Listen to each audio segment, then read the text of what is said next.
Thanks, Keith. Well, this is a little bit too loud. When Keith mentioned all the people who are here today who didn't get paid, he left out one person. That would be moi. I had some notes. Good morning, everybody. Maybe I don't need this. Can you hear me without? Yeah. Yeah. Well, Heidi. Can you hear me? Yes. Good. Good morning. Welcome. When I was invited last week or a few weeks ago, I was invited to come here to speak to Creative Mornings, and I was told that to speak about the Museum of Bad Art, and I was told that the theme this month would be weird. So I really can't speak for weird. I know I can tell you about the museum, and you can decide for yourself. For me, one of the weirdest things I've done in the recent past has been to wake up early in the morning to come to a corporate office where I had to sign in, maybe that's normal for you. For me, that's weird. It's not part of my normal life. To come to speak to a room full of people who look like my son and daughter. So, in going through life day to day, I don't necessarily feel old, but sometimes you meet people and you put things get put into perspective. So, what's on? Oh, I can go like that. That's for me. So, welcome to the Museum of Bad Art. If I can just read one sentence so I get the language correct. This is from the introduction to our book, Museum of Bad Art, Masterworks. Welcome to the Museum of Bad Art, a unique institution occupying a niche previously ignored in the international community of art collection, preservation, and interpretation. MOBA exists to celebrate the labor of artists whose work would be displayed and appreciated in no other forum. I like to think that we're making going to the museum fun again.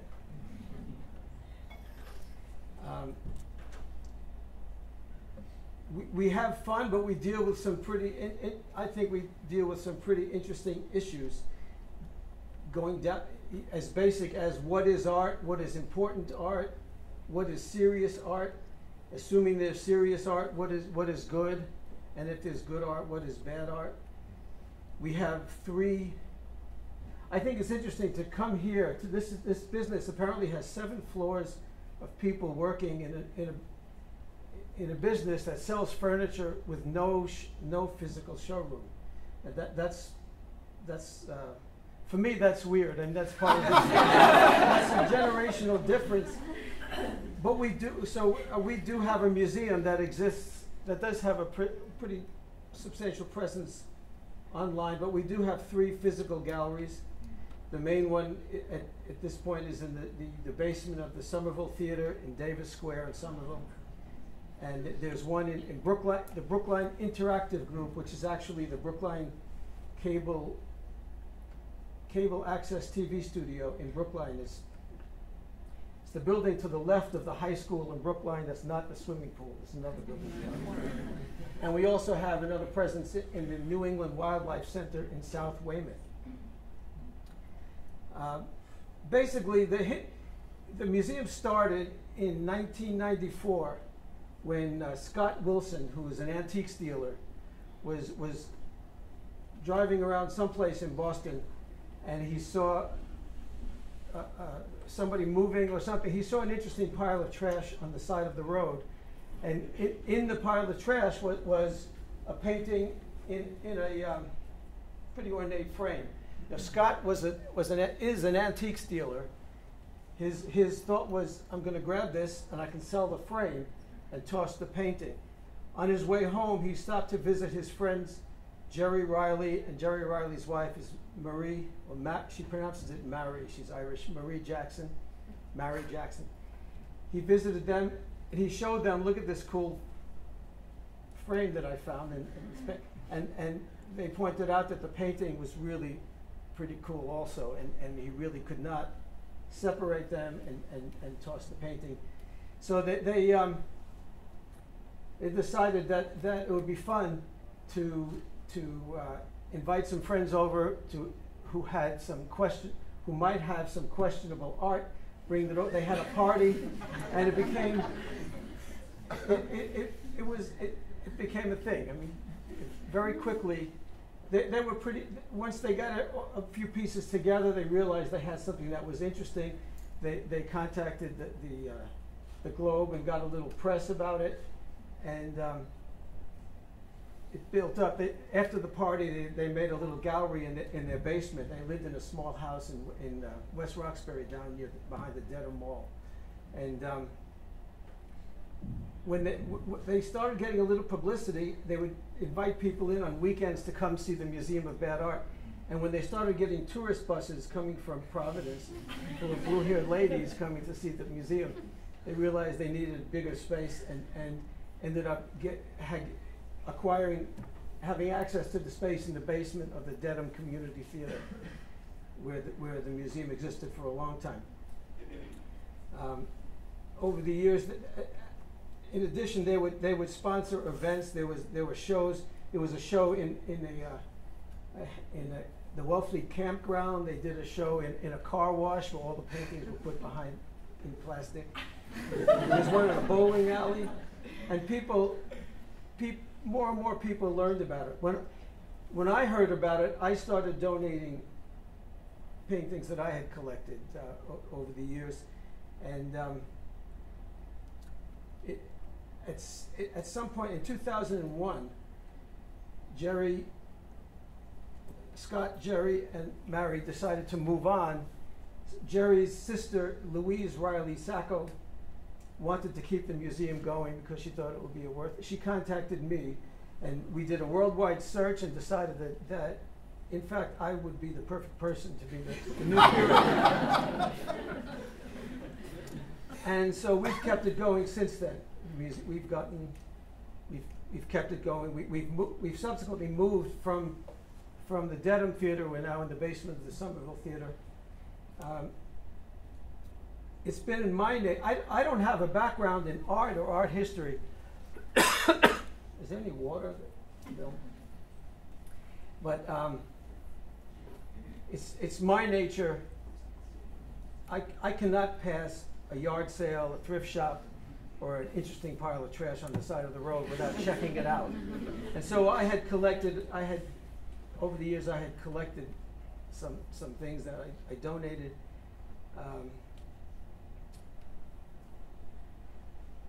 Since then, as curator, I have learned I've learned a bit about art history. Actually, I've learned just enough to be able to fake my way through some conversations. People ask, what is bad art? That's the obvious question. And the simple response, thank you, is that bad art, like pornography, which I don't know too much about, but I know that bad art, like pornography, is difficult to define, but I know it when I see it.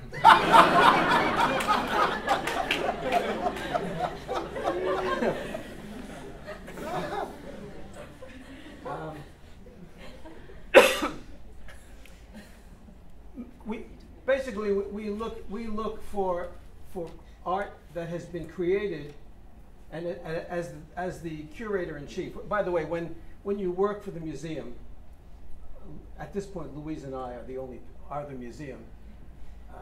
one of the benefits is that you get to name your own title. So I'm Curator-in-Chief. Louise Riley Sacco is Permanent Interim Acting Executive Director.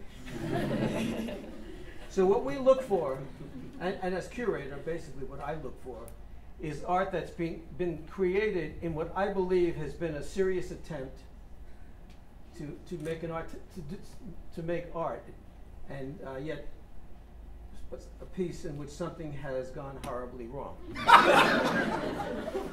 Either in the execution, or more interesting pieces do show some technique, but the concept is a little hard to understand, or the symbolism is over the top.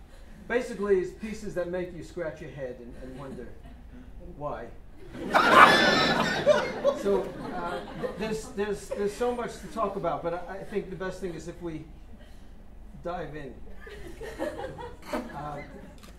The easiest thing, first of all, here's a picture of me. This is when we opened the gallery in Somerville, which I believe was 2008. We moved out of, well, for a while we were in both theaters, but we've subsequently moved out of Dedham and are in Somerville.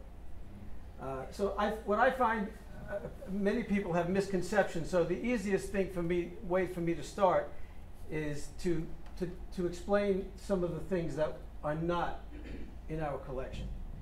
So we do not collect paintings on velvet. Now in the thrift store, I could not buy this for $5. This is The Last Supper on velvet. By the way, if anybody is interested in paintings on velvet, I suggest you check out the Velveteria, which is, you can find them online. They have the world's largest collection and more information than you ever thought was available about paintings on velvet. This is also not bad art. This is a painting of Elvis.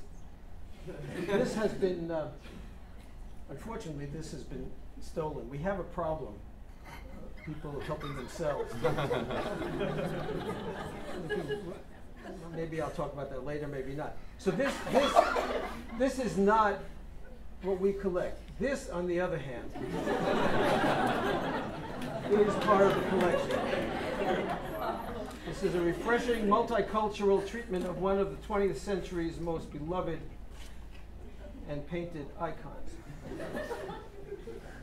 You reach a certain age in life, and you can't see the print anymore. So I did have, here they are. Someday you'll appreciate that. Another thing we don't collect is paint by numbers. Although I'll tell you, I have been in someone's house in Seattle. These people had like the world's largest collection of paint by numbers. I understand there's somebody in Brooklyn that has a collection as well. But in this house that I was in, there was floor-to-ceiling paint by numbers that they had collected at yard sales. And it was actually pretty interesting to see. Sometimes you'd see 3 or 4 of the same painting, painted with different levels of technique, and they actually look different. Another thing we don't collect is tourist art, things that are made specifically for the tourist trade. This painting was in boomerangs. I do a lot of shopping. Is anyone familiar with boomerangs in Jamaica? Yeah. This was there for a long time, and I considered buying this, but it was priced at something like $30, which is more than I'd like to spend for art. and it looks to me like it's tourist art, and so I passed on it. I said, no, we don't need it, although it is pretty nice. At some point, I was being interviewed by Good Morning America, and one of the hosts came, and it was pretty eye-opening to me because I haven't done that much national media. They came and they lit this was in the basement in Dedham. They lit the room beautifully, and we sat across from each other and we had this conversation. And so the host, who's still on, I still see him on television. When we were talking to each other, he was fully engaged and interested in what I was saying. And as soon as we would break, he would look down on his phone and start checking his email as if I wasn't there. Then the lights would come on, we'd do a few more minutes, and I found it really off-putting that he did that. So the grand finale of his interview was going to be presenting me with a painting for the collection. And it gave me a lot of pleasure to be able to say, oh, I've seen this before, and I passed on it. I said, no. Interestingly, when they ran the segment on Good Morning America, it was edited in a way so that he presented the painting, and didn't see my rejection was not included. Okay, moving on here. Something else we don't collect is commercial art. I consider this room decoration, really. Why are you taking a picture of that? I specifically said it's not interesting. It's not interesting to me. This is, I don't know if anybody's familiar with Thomas Kincaid, the Master of Light. I call this schlock impressionism because it says in the small print that you can buy this painting, which is actually a print, but it's textured to give the impression of being a real painting. So this is KITSCH. I think KITSCH is pretty fun, but it's not necessarily. It's not art. This was a craft kit. I'm not that interested in cutesy art. This looks like it belongs on a greeting card. We do not collect what there's somebody here from the Museum of Fine Arts, so you know there are certain things that are important art. So this is a piece from the Museum of Modern Art by Paul Klee that is, I would love to have this in the collection, but we can't afford it. I think it was something like $9 million last time. We do have this piece, though, which is The Departure. It's a very I won't even read this. Here's another piece by Paul Klee that we cannot afford. And here's a piece that's in the collection. There's some discussion here about the Egyptian Sphinx. Denotes wisdom and power with its human head and lion's body. Here we see the opposite. We see a skinny man's body, a lion's face on a skinny man's body. Rests his face in his hands in a classic pose indicating despair and confusion. Just like any museum, any other museum, we present the paintings in a formal way, and every piece that we share has an interpretation. I interpretate the pieces. You know, people correct my language, my vocabulary, but I explain that some of the pieces in our collection are so vexing. We had to come up with a new word to describe what we do with them. Something else we don't collect consciously is children's art. My son made this when he was about 4 years old. And we do not collect interesting art that is not particularly interesting. Pieces that are donated and not accepted go into the rejection collection. Every piece gets an official certificate of rejection.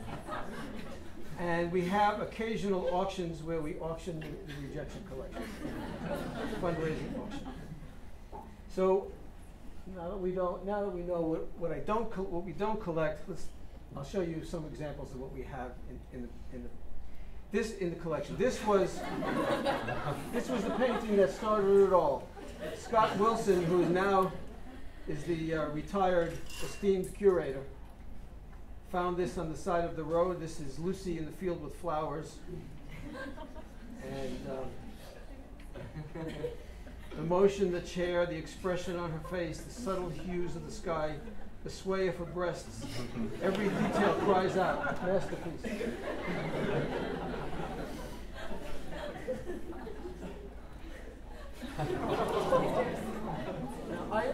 Now, when someone offered this to me, I assumed that it was a child's painting, But it turns out it's not. This was done by an adult, a professor at the University of Rhode Island.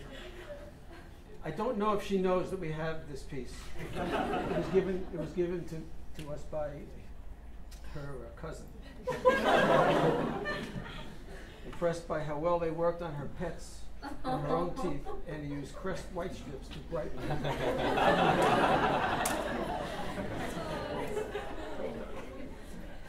And I feel that it's important to have an interpretation because very often people don't realize what they're looking at.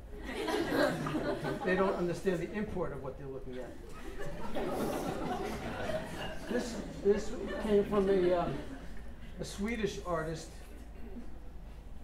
What's really cool about this one is that it's done on the inside cover of a magazine. So the red from the other side bleeds through, and I think that the red helps express the violence entailed in this painting. This is an example of a painting. I just don't know why.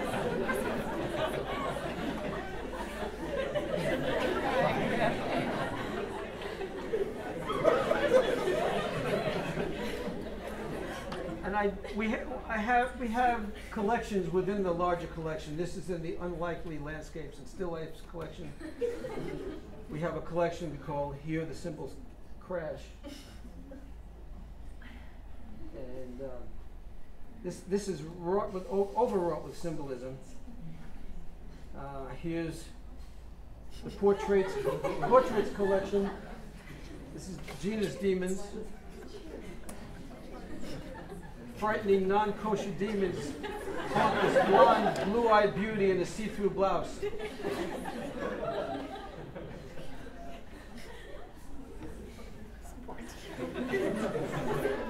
Here's another one that is full of overwrought symbolism. I think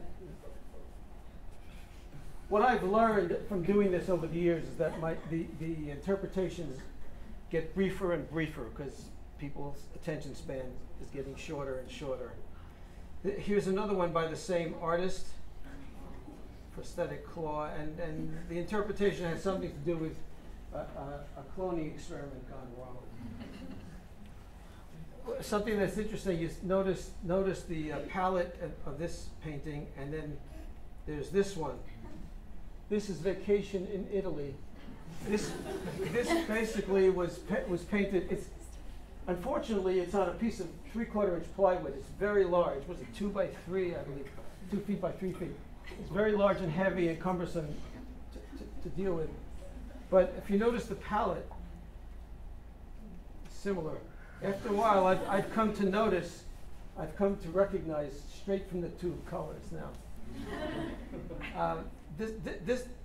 This painting was done by somebody who went on vacation.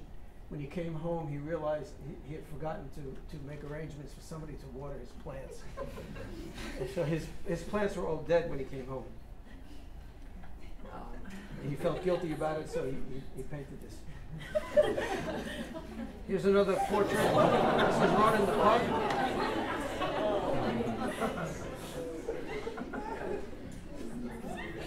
And basically, what jumps out to me about this, it looks as if he's attempting to sing a clear rendition of Danny Boy. This is one of the classics in the collection. This is Sad Baby. Lost puppy, no one to play with, nothing on TV. What sad fate has befallen this young beauty with the big red bow? And this painting actually works. I mean, it does express sadness, don't you think? So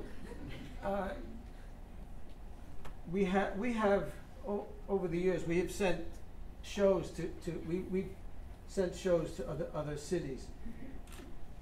I was very surprised. We were surprised to receive a request from an exhibition company in Taipei to put up a show in Taiwan in 2009.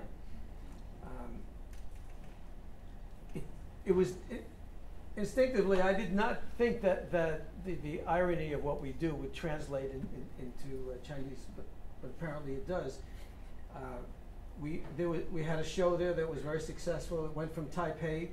They extended it and brought it like that, brought it to another city in Taiwan. But at the opening in Taipei, Sad Baby actually showed up.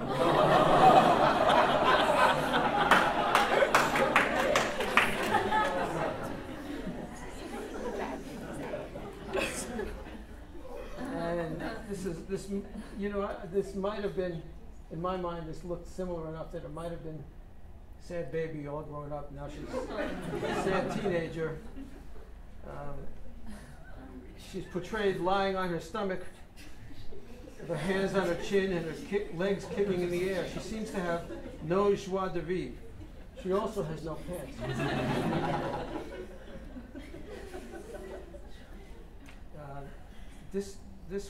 This came from Australia, and I was just taken with the fact that here's another piece with the same, pretty much the same color scheme.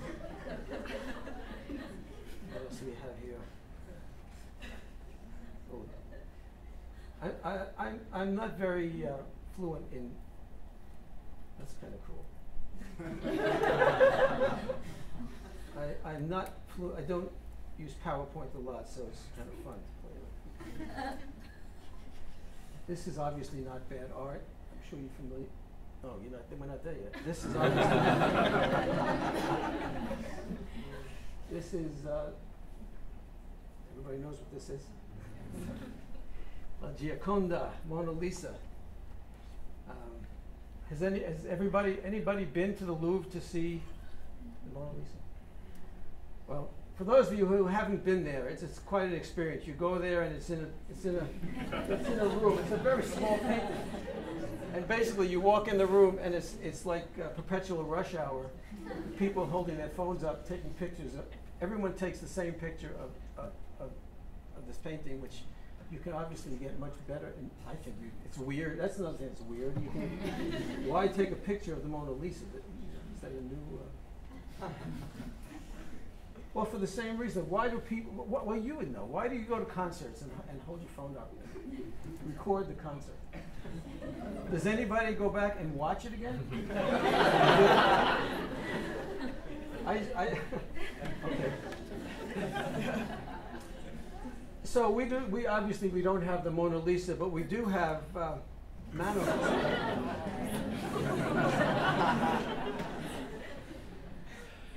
Now one of the things I mentioned before that, I don't know if I mentioned it, but I really try to when artists donate their own work, I try to make I have to be convinced that it's not something that was created in a cynical attempt to gain worldwide recognition. In this case, the artist Andrea Schmidt convinced me that she said that she painted this, and she took a painting class and made this, and she really thought it was good. And she said when her friends would come to her house and all laugh, she realized maybe it wasn't that good, and she realized that maybe ours was the venue to share this painting. So this is a cross-gender interpretation of the Da Vinci classic. Mona Lisa's nose strikes, nimbly offsetting the dialogue between the foreground and profoundly varnished background. Has anybody read the Da Vinci Code? When I became curator of the Museum of Bad Art, one of the things I added I added, for instance, a bad music department, and the things that we have are things like Maria Schneider yodels the classics, which is an album of very well produced classical music where she actually yodels with a full orchestra, and you just have to wonder why. In any case, in the Da Vinci Code, anagrams are a very important, mysterious way to understand what's going on. So I took Mona Lisa and said, well, what anagrams can we make that would teach us something about, help us understand this painting. His man Alias. And this was fun with PowerPoint.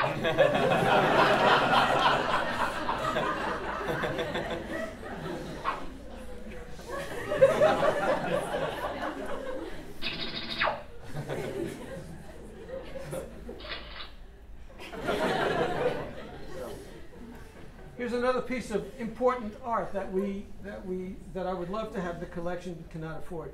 Grandma Moses, is everybody familiar with Grandma Moses? She was an old woman. She was about 80 years old when she started painting. She was a farmer's wife in upstate New York, and she would do needle points. And at some point, her hands were too arthritic. She couldn't do needle points anymore, but she found that she could paint. And I don't know the whole story about how she was discovered, but at some point there was a show in the Museum of Modern Art, and in reaction to the abstract expressionism and modernism that was being shown, a lot of people gravitated to this and said, well, this is a picture that I understand. There's a farm, so she got some notoriety in the 40s and 50s. So this is Grandma Moses. This, on the other hand, was Bob Grandpa Roots sent me this painting. This is the wild westerly wind that devastated this bucolic landscape was strong enough to denude mature trees, grossly distort fair weather clouds, rend the fur from a cow, bend a wrought iron weather vane, and induce panic in a basset hound whose ears and tongue point due east. This is actually a lovely painting. It's, truth be told, it's hanging in my house. Here's one from the MOBA sports department. Safe at home.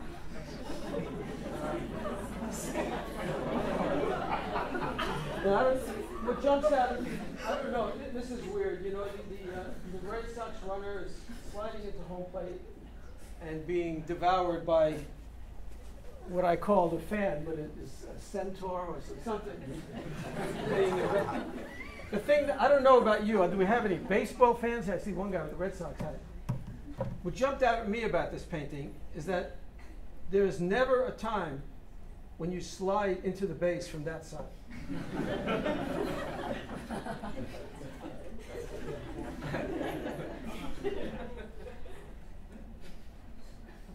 This is not bad art. This comes from a classic 15th century anatomy text. This, on the other hand, is The Scientist. Latex gloves and bodily fluids add color to this piece that depicts a laboratory experiment gone horribly awry. Here's some more skeletons.